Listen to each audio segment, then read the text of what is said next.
50대 이후 디지털 생존법. 오늘의 주제는 스마트폰을 못 쓰면 생활비가 새는 시대가 왔습니다입니다. 요즘 50대 이후의 삶에서 돈이 새는 순간은 꼭 병원비나 보험료, 관리비에서만 생기지 않습니다. 이제는 스마트폰을 제대로 못 써서 돈이 새는 시대가 되었습니다. 예전에는 스마트폰을 못 써도 조금 불편한 정도였습니다. 은행에 직접 가면 됐고, 병원에 전화하면 됐고, 주민센터에 방문하면 됐고, 자녀에게 물어보면 해결됐습니다. 하지만 지금은 다릅니다. 은행 업무는 앱으로 바뀌고 있습니다. 병원 예약도 앱이나 인터넷으로 하는 경우가 많아졌습니다. 정부 민원은 정부24 같은 온라인 서비스로 처리됩니다. 교통, 택배, 보험, 카드, 세금, 연금, 건강검진, 약국 정보까지 스마트폰과 연결되고 있습니다. 스마트폰을 잘 쓰는 사람은 시간을 아낍니다. 수수료를 아낍니다. 할인을 받습니다. 병원 예약을 빨리 합니다. 정부 지원금을 놓치지 않습니다. 보이스피싱과 문자 사기를 더 빨리 알아챕니다. 반대로 스마트폰을 못 쓰는 사람은 점점 불리해집니다.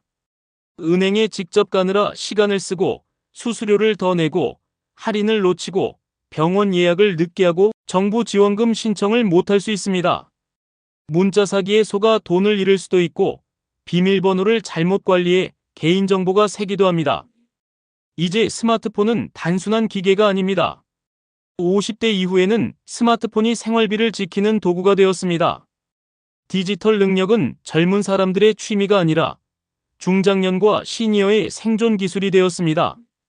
오늘은 50대 이후 꼭 알아야 할 디지털 생존법을 이야기해 보겠습니다. 스마트폰, 문자 사기, 은행 앱, 병원 예약, 정부24, 인공지능 활용, 개인정보, 비밀번호, 보안을 중심으로 현실적으로 풀어보겠습니다. 먼저 스마트폰을 못 쓰면 돈보다 먼저 시간이 셉니다. 은행 업무 하나를 보려고 지점에 갑니다. 번호표를 뽑고 기다립니다. 직원에게 설명을 듣고 서류를 작성합니다. 간단한 이체 하나에도 1시간이 걸릴 수 있습니다. 병원 예약도 마찬가지입니다. 전화가 연결되지 않아 여러 번 다시 겁니다. 예약 시간을 놓치고 진료 대기 시간이 길어집니다. 주민등록등본, 가족관계 증명서, 건강보험 자격 확인, 세금 납부 같은 일도 예전에는 직접 방문해서 처리했지만 지금은 온라인으로 가능한 일이 많아졌습니다. 문제는 스마트폰을 못 쓰면 모든 일을 몸으로 해결해야 한다는 것입니다. 몸으로 해결한다는 것은 교통비가 든다는 뜻입니다. 대기 시간이 길어진다는 뜻입니다. 자녀에게 부탁해야 한다는 뜻입니다. 작은 일 하나에도 하루가 사라질 수 있다는 뜻입니다. 젊을 때는 시간이 돈이라는 말을 많이 합니다. 하지만 50대 이후에는 시간이 건강이고 시간이 생활비입니다. 병원에 한 번 더 가고 은행에 한 번 더 가고 주민센터에 한 번 더 가는 일이 몸과 돈을 함께 쓰게 만듭니다. 스마트폰을 잘 쓰면 모든 것이 해결된다는 뜻은 아니지만 기본적인 기능만 익혀도 새는 시간을 크게 줄일 수 있습니다. 두 번째로 은행 앱을 못 쓰면 수수료와 불편이 쌓입니다. 50대 이후 가장 먼저 익혀야 할 앱은 은행 앱입니다. 은행 앱을 쓸 줄 알면 간단한 이체, 잔액 확인, 입출금 내역 확인, 자동이체 확인, 예금 만기 확인, 카드 결제 예정 금액 확인을 집에서 할 수 있습니다. 이것은 단순히 편리함의 문제가 아닙니다. 돈 관리의 문제입니다. 통장 잔액을 자주 확인하면 돈이 어디로 새는지 보입니다. 자동이체 내역을 확인하면 필요 없는 구독료나 보험료를 찾을 수 있습니다. 카드 결제 예정 금액을 보면 과소비를 줄일 수 있습니다. 예금 만기일을 놓치지 않으면 돈을 더 효율적으로 관리할 수 있습니다. 반대로 은행 앱을 전혀 못 쓰면 돈의 흐름이 늦게 보입니다. 통장에서 돈이 빠져나가도 늦게 알 수 있습니다. 자동이체가 계속 나가도 모르고 지나갈 수 있습니다. 보이스피싱으로 돈이 빠져나갔을 때도 빠르게 대응하기 어렵습니다. 물론 은행 앱은 조심해서 써야 합니다. 아무 앱이나 설치하면 안 됩니다. 은행 앱은 반드시 공식 앱스토어에서 설치해야 하고 문자로 온 링크를 눌러 설치하면 안 됩니다. 은행 직원이나 수사기관을 사칭한 사람이 앱 설치를 요구한다면 의심해야 합니다. 은행 앱을 두려워하지 말되 원칙을 지켜야 합니다.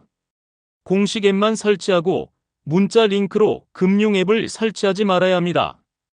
비밀번호와 인증번호는 누구에게도 알려주지 않아야 합니다. 큰돈 이체는 천천히 확인하고 진행해야 합니다. 의심스러우면 직접 은행 대표번호로 확인해야 합니다. 세 번째로 문자 사기는 50대 이후 생활비를 노리는 가장 무서운 구멍입니다.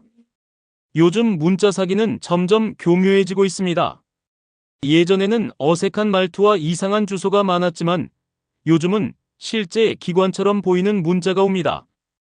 택배 주소 확인, 건강검진 안내, 교통범칙금 안내, 카드 결제 승인, 계좌 이상 거래, 자녀 사칭 문자 부고, 문자, 청첩장 링크, 정부 지원금 신청, 병원 예약 확인, 보험금 환급 안내 같은 내용입니다. 이런 문자는 50대 이후 사람들에게 특히 위험합니다. 왜냐하면 생활과 밀접한 내용이기 때문입니다. 택배를 기다리고 있었다면 링크를 누르기 쉽습니다. 병원 예약이 있었다면 확인하고 싶어집니다. 자녀 이름으로 급하다고 하면 마음이 흔들립니다. 정부 지원금이라고 하면 놓치기 싫어집니다. 카드 결제 문자가 오면 놀라서 바로 확인하려고 합니다. 문자 사기의 핵심은 사람을 급하게 만드는 것입니다. 지금 확인하지 않으면 손해본다. 빨리 처리하지 않으면 문제가 생긴다. 자녀가 위험하다. 계좌가 정지된다. 환급금을 받을 수 있다. 이런 심리를 건드립니다. 50대 이후 문자 사기를 막는 가장 중요한 원칙은 문자 속 링크를 함부로 누르지 않는 것입니다. 택배 문자가 오면 택배사 공식 앱이나 공식 홈페이지에서 확인합니다. 은행 문자가 오면 은행 앱을 직접 열어 확인합니다. 카드 결제 문자가 오면 카드사 앱이나 카드 뒷면 대표번호로 확인합니다. 자녀가 돈을 요구하면 반드시 직접 전화로 확인합니다. 정부 지원금 문자가 오면 정부24나 주민센터, 공식 상담 전화로 확인합니다. 문자 속 링크는 편리해 보이지만 가장 위험한 문이 될 수 있습니다. 네 번째로 병원 예약도 디지털 능력에 따라 달라집니다. 50대 이후에는 병원 이용이 늘어납니다. 정기검진, 고혈압과 당뇨와 고지혈증 약 처방, 치과 치료, 안과 진료, 정형외과 진료, 건강검진 결과, 확인, 대학병원 진료 예약 같은 일이 많아집니다. 이때 디지털 능력이 있으면 훨씬 편해집니다. 병원 앱으로 예약을 확인할 수 있습니다. 진료 시간을 변경할 수 있습니다. 검사 결과를 일부 확인할 수 있습니다. 대기 순서를 확인할 수 있습니다. 약 처방 내역을 관리할 수 있습니다. 건강검진 결과를 온라인으로 확인할 수 있습니다. 물론 모든 병원이 앱을 잘 운영하는 것은 아닙니다. 하지만 병원 예약과 건강정보가 점점 디지털화되는 흐름은 분명합니다. 스마트폰을 못 쓰면 병원 예약도 늦어질 수 있습니다. 진료 시간을 놓치거나 검사 안내를 확인하지 못하거나 필요한 서류를 미리 준비하지 못할 수 있습니다. 특히 대학병원이나 큰 병원은 예약과 검사 일정이 복잡합니다. 문자 안내, 앱 알림, 온라인 문진, 진료비 결제, 주차 등록까지 디지털로 연결되는 경우가 많습니다. 50대 이후에는 병원 앱을 완벽하게 쓸 필요는 없습니다. 하지만 최소한 예약 확인, 문자 안내 확인, 병원 위치 검색, 진료 전 준비사항 확인 정도는 익혀야 합니다. 건강관리도 이제 스마트폰 사용 능력과 연결됩니다. 다섯 번째로 정부24와 온라인 민원을 모르면 지원금을 놓칠 수 있습니다. 정부 민원도 디지털화되고 있습니다.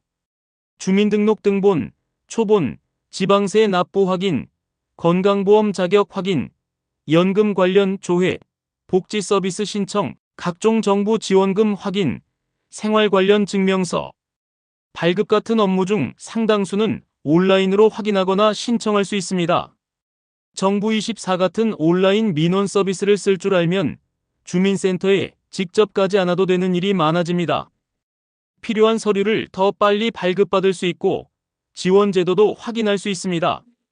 50대 이후에는 정부 지원 정보를 놓치지 않는 것이 중요합니다. 에너지 지원, 기초연금, 건강 관련 지원, 일자리 지원, 직업훈련 지원, 소상공인 지원, 주거 관련 지원, 지역별 복지 지원 같은 정보는 종종 온라인으로 안내됩니다. 직접 찾아보는 사람은 기회를 잡고 모르는 사람은 지나칠 수 있습니다. 물론 정부 사이트는 처음 보면 어렵습니다. 공동인증서, 간편인증, 본인 확인, 휴대폰 인증 같은 말이 복잡하게 느껴질 수 있습니다. 하지만 한 번만 익히면 반복해서 쓸 수 있습니다. 정부24, 국민건강보험, 국민연금, 고용24, 복지로 같은 공공서비스는 50대 이후 생활에 도움이 되는 중요한 창구입니다. 문제는 모르면 못 받는다는 것입니다. 디지털 능력은 이제 정보 접근 능력입니다. 정보 접근 능력은 곧 생활비를 지키는 능력입니다. 여섯 번째로 비밀번호 하나가 노후 생활비를 지킬 수도 무너뜨릴 수도 있습니다. 많은 분들이 비밀번호를 쉽게 만듭니다. 생년월일, 전화번호 뒷자리, 집 주소, 1111, 1234 같은 비밀번호 반복 사용은 기억하기 쉽지만 그만큼 위험합니다. 비밀번호가 뚫리면 은행, 카드, 이메일, 쇼핑몰, SNS, 병원 앱, 공공사이트까지 문제가 생길 수 있습니다. 특히 같은 비밀번호를 여러 곳에 쓰는 것은 위험합니다. 한 곳에서 정보가 새면 다른 곳까지 위험해질 수 있습니다. 50대 이후 비밀번호 관리 원칙은 간단합니다. 은행과 카드 비밀번호는 다른 곳과 절대 같이 쓰지 않습니다. 생년월일이나 전화번호 같은 쉬운 조합을 피합니다. 중요한 계정은 주기적으로 확인합니다. 비밀번호를 종이에 적어둘 경우 누구나 볼 수 있는 곳에 두지 않습니다. 가족에게도 금융 비밀번호와 인증번호를 함부로 공유하지 않습니다. 많은 분들이 인증번호를 가볍게 생각합니다.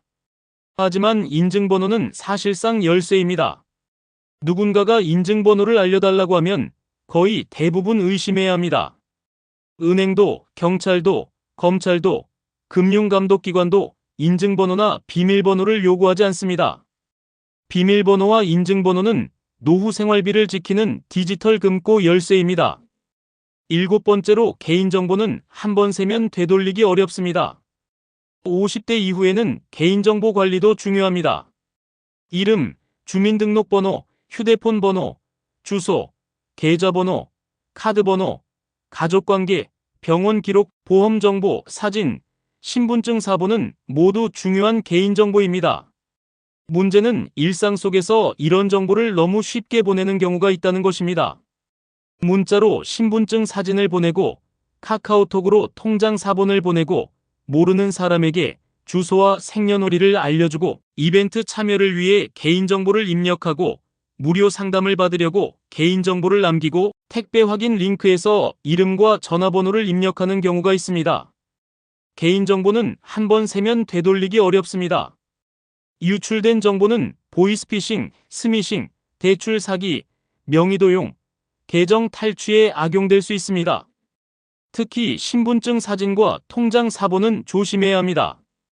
꼭 필요한 경우가 아니라면 함부로 보내지 않아야 합니다.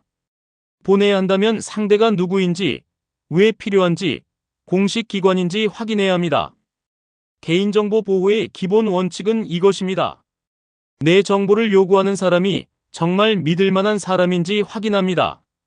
문자 링크로 들어간 사이트에 개인정보를 입력하지 않습니다. 무료라는 말에 쉽게 개인정보를 넘기지 않습니다. 신분증과 통장 사본은 꼭 필요한 경우에만 보냅니다. 의심스러우면 가족이나 공식 기관에 먼저 확인합니다.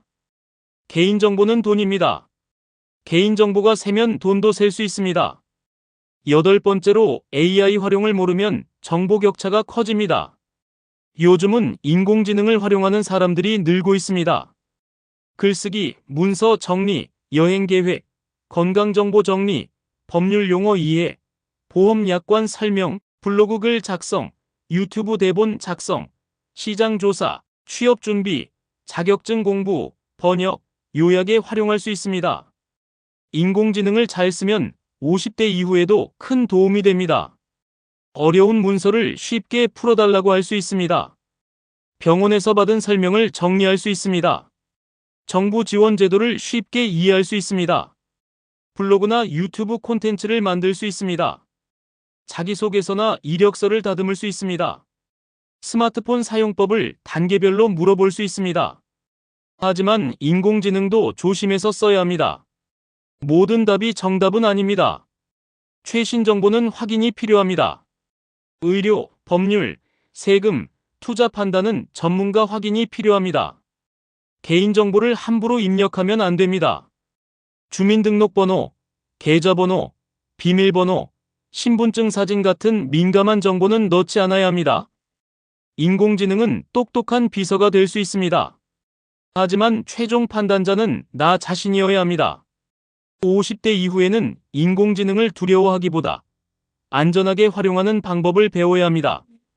AI를 활용하는 사람과 활용하지 못하는 사람 사이의 정보 격차는 앞으로 더 커질 수 있습니다. 9번째로 자녀에게만 의존하면 디지털 독립이 늦어집니다. 스마트폰이 어려울 때 가장 먼저 자녀에게 물어봅니다. 이것은 자연스럽습니다. 하지만 모든 것을 자녀에게 의존하면 문제가 생깁니다. 자녀도 바쁩니다. 매번 물어보면 미안해집니다. 중요한 순간에 자녀가 바로 도와주지 못할 수 있습니다. 스스로 처리하지 못하면 금융 업무와 병원 업무가 계속 늦어질 수 있습니다. 더 큰 문제는 자녀에게 너무 많은 권한을 맡기는 것입니다. 은행 비밀번호, 공동인증서, 카드 비밀번호, 휴대폰 잠금번호, 각종 계정 비밀번호를 모두 자녀에게 맡기면 편할 수 있습니다. 하지만 부모 본인의 디지털 독립성은 줄어듭니다. 자녀와 사이가 좋을 때는 문제가 없지만 가족 갈등이 생기거나 상속 문제가 생기면 민감한 문제가 될 수도 있습니다. 자녀에게 배우되 내 계정은 내가 이해하고 관리해야 합니다. 스마트폰 사용법을 한 번에 다 배울 필요는 없습니다. 은행 앱에서 잔액 확인하기, 문자 사기 구별하기, 병원 예약 확인하기, 정부24에서 서류 발급하기, 비밀번호 안전하게 관리하기 정도만 차근차근 익혀도 생활이 달라집니다. 디지털 독립은 자녀에게서 멀어지는 것이 아닙니다. 오히려 자녀에게 부담을 덜어주는 일입니다. 10번째로 50대 이후 꼭 익혀야 할 스마트폰 기본기가 있습니다. 모든 앱을 다 잘 쓸 필요는 없습니다. 핵심 기능만 익히면 됩니다. 먼저 문자와 카카오톡에서 링크를 조심하는 법입니다. 출처를 확인하고 급하게 누르지 않고 공식 앱에서 다시 확인하는 습관이 필요합니다. 다음은 은행 앱에서 잔액과 입출금 내역을 확인하는 법입니다. 돈이 어디로 나가는지 볼 수 있어야 생활비를 지킬 수 있습니다. 또 병원 예약과 진료 안내를 확인하는 법을 익혀야 합니다. 문자 안내와 앱 알림을 놓치지 않아야 합니다. 정부24와 공공 사이트에서 기본 민원을 확인하는 법도 필요합니다. 등본 발급, 지원금 확인, 세금과 보험 관련 조회가 가능해야 합니다.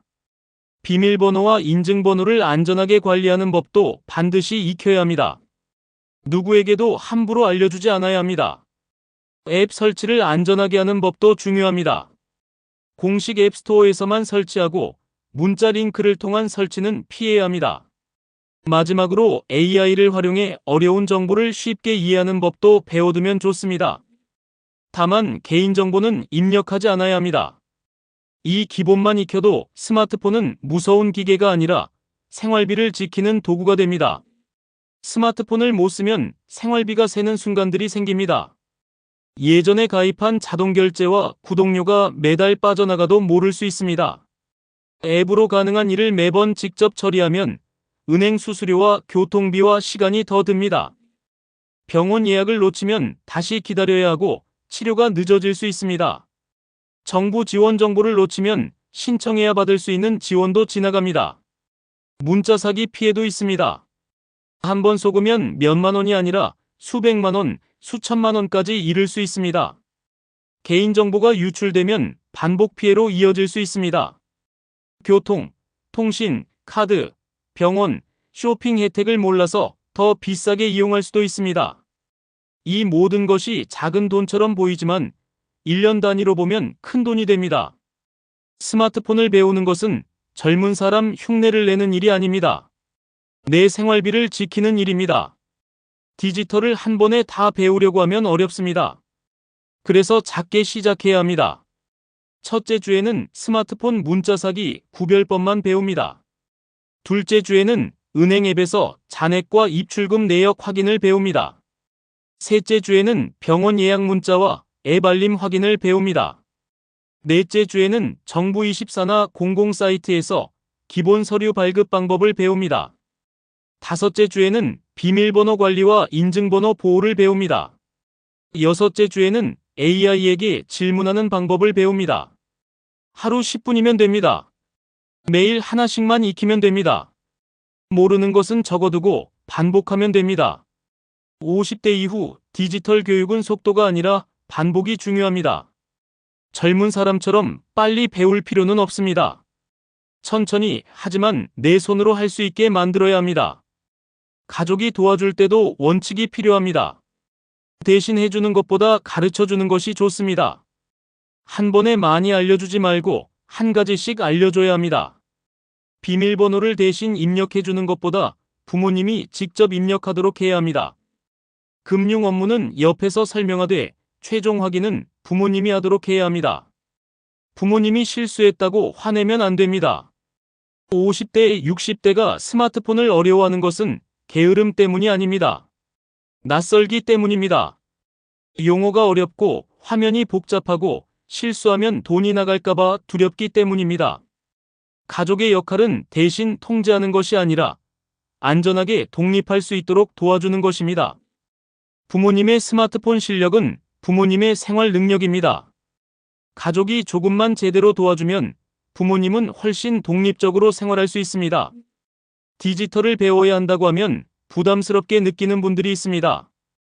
이 나이에 뭘 배워? 자녀가 해주면 되지. 큰일은 은행 가서 하면 되지. 나는 스마트폰으로 전화만 하면 돼. 이렇게 말할 수 있습니다. 하지만 이제 스마트폰은 전화기가 아닙니다. 스마트폰은 은행입니다. 병원 접수 창구입니다. 주민센터입니다. 우체국입니다. 정보 검색창입니다. 보안장치입니다. 학습 도구입니다. 일자리 창구입니다. AI 비서입니다.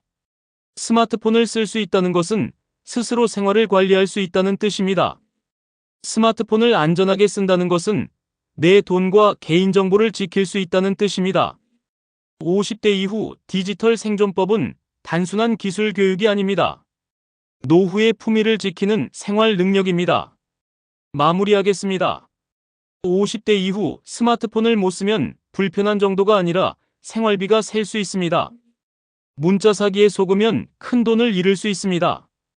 은행 앱을 못 쓰면 돈의 흐름을 늦게 알 수 있습니다. 병원 예약을 놓치면 치료가 늦어질 수 있습니다. 정부24와 공공서비스를 모르면 지원 제도를 놓칠 수 있습니다. 비밀번호를 허술하게 관리하면 계정과 금융정보가 위험해질 수 있습니다. 개인정보를 함부로 넘기면 반복 피해가 생길 수 있습니다. AI를 활용하지 못하면 정보 격차가 커질 수 있습니다. 50대 이후 스마트폰은 생활비를 지키는 도구입니다. 문자 링크는 함부로 누르지 말아야 합니다. 은행 앱과 병원 예약, 정부24 같은 기본 기능은 꼭 익혀야 합니다. 비밀번호와 개인정보는 노후 생활비를 지키는 디지털 금고 열쇠입니다. AI는 두려워할 대상이 아니라 안전하게 활용할 생활 도우미입니다. 오늘은 문자 사기 구별법 하나만 익혀도 됩니다. 내일은 은행 앱 잔액 확인만 배워도 됩니다. 다음 주에는 병원 예약 확인을 배워도 됩니다. 그 다음에는 정부24에서 서류 하나 발급해보면 됩니다. 하나씩 익히면 됩니다. 50대 이후 디지털 생존법은 빠르게 배우는 것이 아니라 안전하게 반복하는 것입니다. 스마트폰을 제대로 쓰는 사람은 생활비를 지킵니다. 개인정보를 지킵니다. 시간을 지킵니다. 건강관리를 지킵니다. 이제 스마트폰은 선택이 아닙니다. 50대 이후의 생활비를 지키는 가장 가까운 도구입니다. 이 내용이 도움이 되셨다면 좋아요와 구독 눌러주세요.